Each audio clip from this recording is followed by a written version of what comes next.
Arya Naya is an 87-year-old Jew who fled Nazi Germany before going on to co-found Human Rights Watch. Naya said he initially disagreed with the idea Israel was committing genocide in Gaza, so he believed they had a right to defend themselves after October the 7th. But he's appeared on CNN to explain why he's now changed his mind. What changed my mind was that over a period of time, Israel has obstructed the delivery of humanitarian assistance to Gaza. And those who have been most severely victimized are not the members of Hamas. Men with guns ordinarily find a way to get food and to get fed. But it is young children who are most severely damaged by malnutrition and who will either starve to death, or if they survive, they will be diminished for the rest of their lives, diminished physically and psychologically by the severe malnutrition they are enduring as children. And I thought that severe obstruction of the delivery of humanitarian assistance amounted to genocide. It's a really powerful intervention. So sort of Naya was clear, and I don't necessarily agree with him here, but he was saying when the ICJ first sort of put forward their case, their claim, that Israel was committing genocide in Gaza, he disagreed, right? He said because of the October the 7th attack, they do have a right to try and, essentially diminish the capacity of Hamas, and therefore, even if many civilians are getting killed, sort of this bombing campaign isn't genocide as such. And it is the starving of people in the Gaza Strip that has changed his mind. This seeing of children being refused the opportunity to eat, which will affect them throughout their whole life if they don't die in the here and now. Right? He said that makes this a genocide. As I say, this is a really, really sort of significant person in the world of human rights, co-founder of Human Rights Watch, so one of the most sort of prestigious human rights organizations in the world. This is what he said next. The amount of food and the amount of water and the amount of fuel they have allowed in is entirely inadequate to deal with the more than 2 million people who live in Gaza. And the USAID administrator, Samantha Power, testified before Congress that famine had set in Gaza. The head of the UN World Food Program has said that full-blown famine is underway in Gaza. Destroying the farms, destroying the greenhouses in Gaza, killing a large number of aid workers who were involved in the distribution of food, challenging the ability of the UN agency that has been principally involved in distributing food to continue that activity, and persuading the United States and other governments to cut off funds from that agency. All those things have had a cumulative impact on the availability of food and water and electricity and medical supplies in Gaza. Just putting forward such overwhelming evidence, right? And I suppose this is what we're seeing more and more now.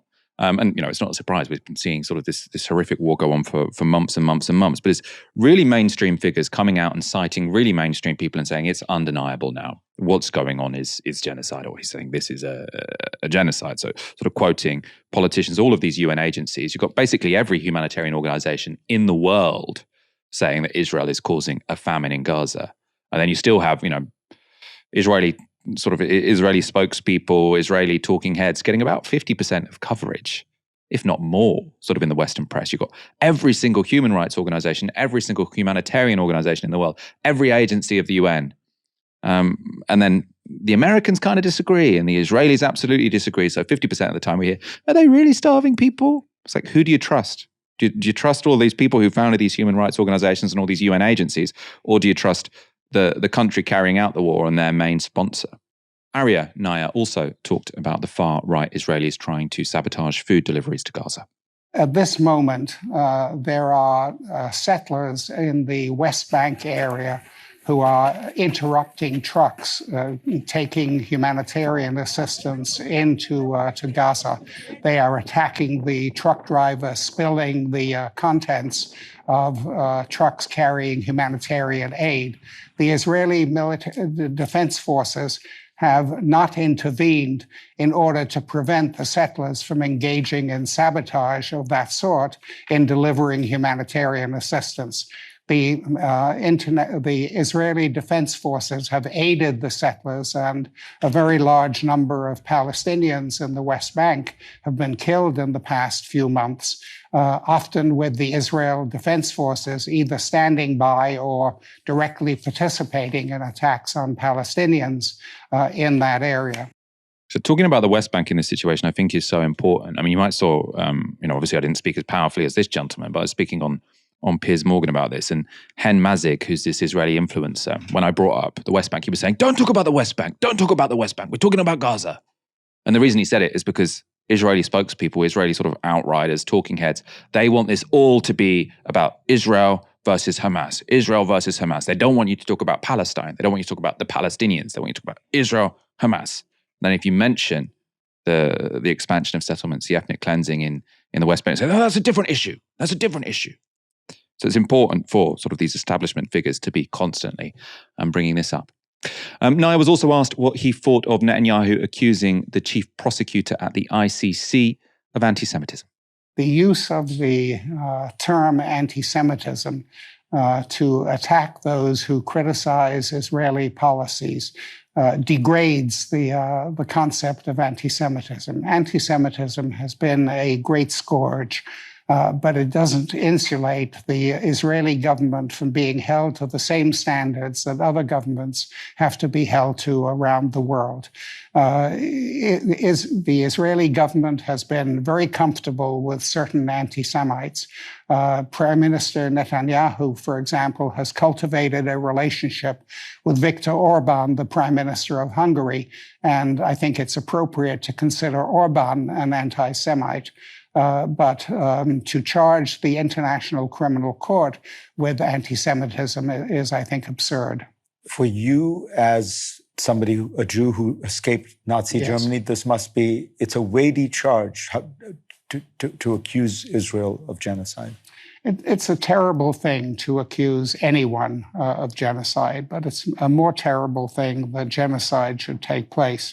In my view, Jews are only going to be safe if everyone's rights are respected, and the rights of Jews are respected along with the rights of everyone else. Jews will only be safe if everyone else has rights. Really, really inspirational guy, really, really powerful speaker. I mean, I'm really glad that that kind of interview went out on CNN. And I suppose it just shows how out of step with, I think, basic humanity so many of the people who are still willing to cheerlead for Israel are, right? You've got someone who fled the Nazis as a child, co-founded Human Rights Watch, saying what's going on is genocide. You still have people sort of scoff if you say that Israel might be committing genocide in Gaza. Say, oh, how ridiculous! Oh, you're just a radical leftist. I mean, you can't really have more authority when you speak than this guy here, right? 87 years old. And, I just really hope, well, I tried to say I hope the world listens, because the world knows, don't they? I hope that the United States, the UK, are forced into taking some kind of action to stop this genocide continuing.